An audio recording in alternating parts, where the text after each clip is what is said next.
السلام علیکم ساتھیوں، کیا حال چال ہے آپ سب لوگوں کا؟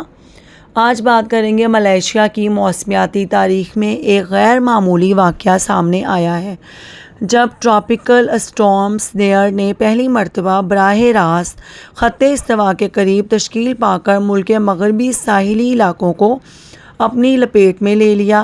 یہ طوفان خط استوا کے نزدیک بننے کے باعث ماہرین موسمیات کے لیے بھی ایک نادر اور حیران کن واقعہ قرار دیا جا رہا ہے۔ محکمہ موسمیات کے مطابق 27 نومبر 2025 کو سنیئر کو 3.6 شمالی عرض بلد اور 100.4 مشرقی طول بلد پر ریکارڈ کیا گیا، جو تنجنگ بلائی انڈونیشیا سے تقریباً 94 کلومیٹر کے فاصلے پر تھا۔ طوفان کی زیادہ سے زیادہ ہوائیں 46 کلومیٹر فی گھنٹہ ریکارڈ ہوئیں، جبکہ اس کی رفتار حرکت تقریباً 9 کلومیٹر فی گھنٹہ مشرق کی جانب تھی۔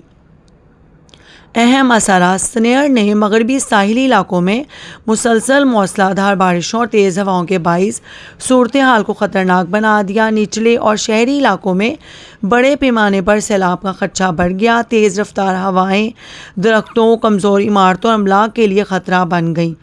سمندر میں شدید طغیانی کے باعث ماہی گیری اور بحری سفر مکمل طور پر متاثر ہوا۔ 7 ریاستوں میں سے 29,000 سے زائد افراد کو منتقل کیا جا چکا ہے۔ سرکاری اقدامات اور ہدایات: محکمہ موسمیات نے شدید بارش اور تیز ہوائوں اور خطرناک سمندری صورتحال کی تنبیہ برقرار رکھی ہے۔ متاثرہ ریاستوں میں عارضی ریلیف سینٹرز فعال کیے جا چکے ہیں۔ شہریوں کو ہدایت کی گئی ہے کہ وہ ساحلی سرگرمیوں سے گریز کریں اور ہنگامی صورتحال کے لیے تیار رہیں۔ تاریخی اہمیت: سنیئر کو ملیشیا کے لیے پہلا ٹراپیکل اسٹارم قرار دیا جا رہا ہے، جس نے موسم کے بدلتے ہوئے رویے اور آب و ہوا کی شدت کو واضح کر دیا ہے۔ یہ طوفان ماہرین کے مطابق موسمیاتی تبدیلی کا ایک واضح اشارہ ہے، جس سے مستقبل میں غیر متوقع موسمی واقعات کا امکان بڑھ جاتا ہے۔ طوفان نے معیشت، ماہی گیری اور سیاحت اور لاجسٹکس کے شعبوں پر بھی نمایاں اثرات مرتب کیے ہیں۔